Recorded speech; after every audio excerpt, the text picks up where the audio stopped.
नमस्कार, स्वागत है आपका आपके अपने चैनल चित्रा एजुकेशन में। और आज हम एनसीईआरटी नोट्स जो कि सीटीईटी के लिए बनाए गए हैं, उसका तीसरा अध्याय आरंभिक नगर शुरू करने जा रहे हैं।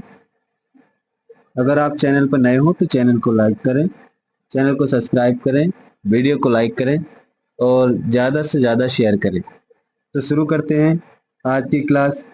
आरंभिक नगर, इसके महत्वपूर्ण बिंदु। इन नगरों में से कई को दो या उससे ज्यादा हिस्सों में विभाजित किया गया था। प्रायः पश्चिमी भाग छोटा था लेकिन ऊंचाई पर बना था और पूर्वी हिस्सा बड़ा था लेकिन ये निचले इलाके में था। ऊंचाई वाले भाग को पुरातत्वविदों ने नगर दुर्ग कहा और निचले हिस्से को निचला नगर कहा।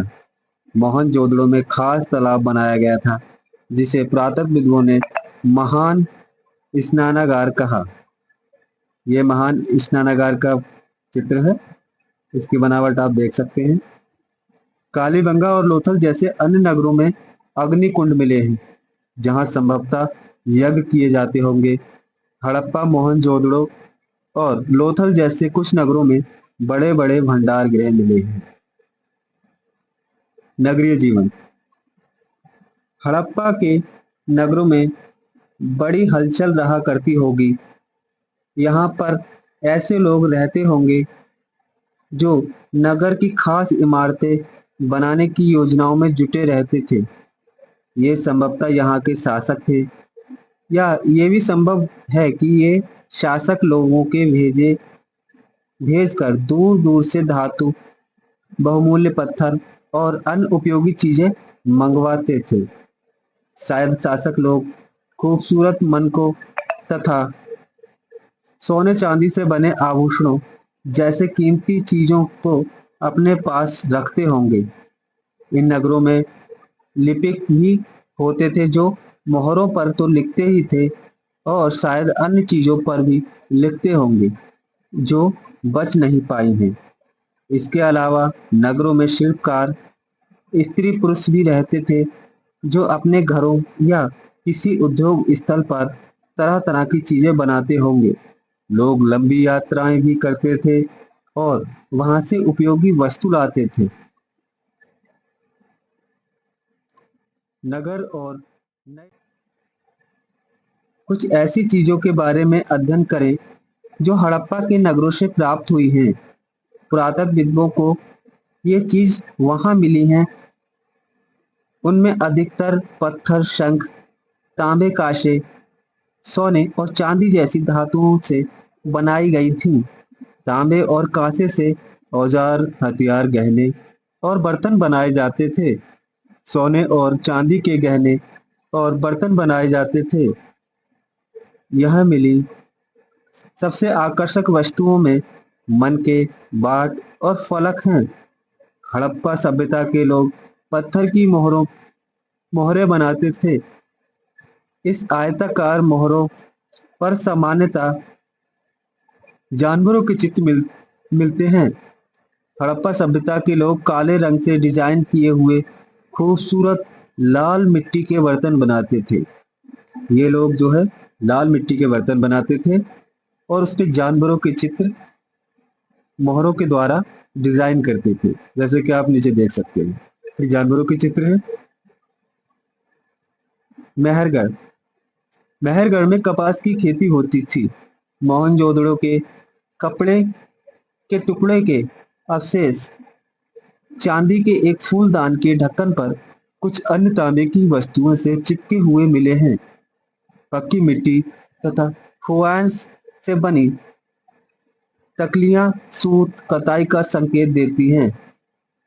फुआंस पत्थर और शंख प्राकृतिक तौर पर पाए जाते हैं लेकिन फेयांस को कृत्रिम रूप से तैयार किया जाता है।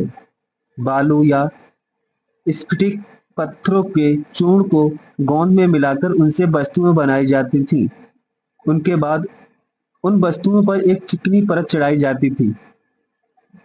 इस चिकनी परत के रंग प्रायः नीले यह हल्के समुद्री हरे होते थे। फ्यांस से मन के चूड़ियाँ, बाले और छोटे बर्तन बनाए जाते थे।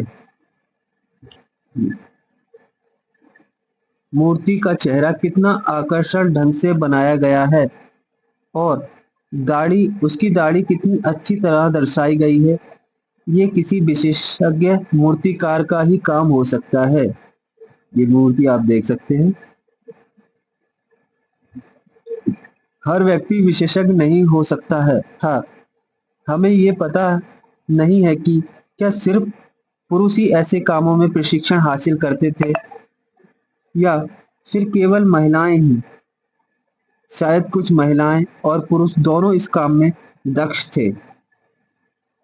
In search of raw material, कच्चा माल उन पदार्थों को कहते हैं जो या तो प्राकृतिक रूप से मिलते हैं या फिर किसान या पशुपालक उनका उत्पादन करते हैं, जैसे लकड़ी व धातुओं के आयास प्राकृतिक रूप से उपलब्ध कच्चा माल हैं।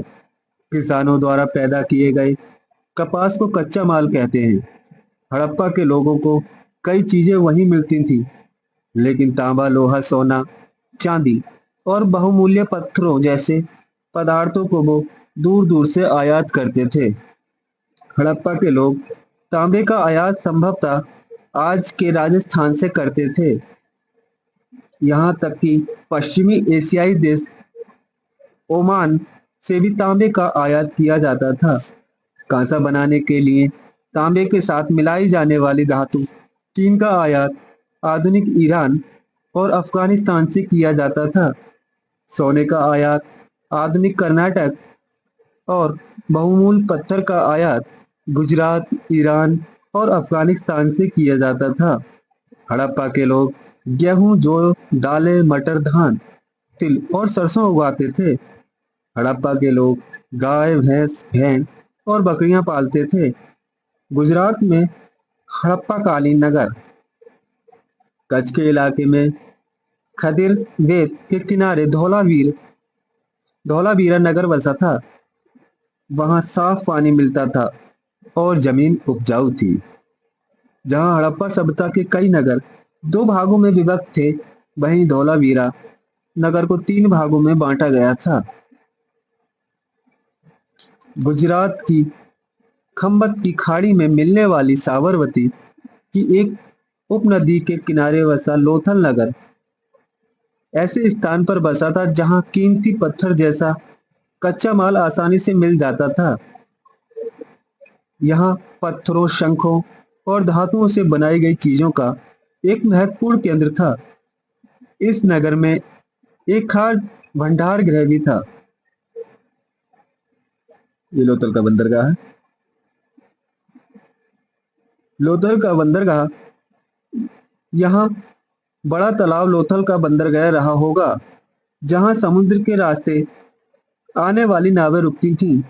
संभवतः यहाँ पर माल चढ़ाया उतारा जाता होगा। यहाँ पर एक इमारत मिली है जहाँ संभवतः मनके बनाने का काम होता था। पत्थर के टुकड़े, अधबने मनके बनाने वाले उपकरण और तैयार मनके भी यहाँ मिले हैं। इसी के साथ हमारा यहाँ आज का चैप्टर यहाँ पे समाप्त होता है। आपके लिए अगर ये लेसन पसंद आया हो तो वीडियो को लाइक करें, चैनल को सब्सक्राइब करें और ज़्यादा से ज़्यादा शेयर करें। मिलते हैं अगले पार्ट में, तब तक के लिए धन्यवाद।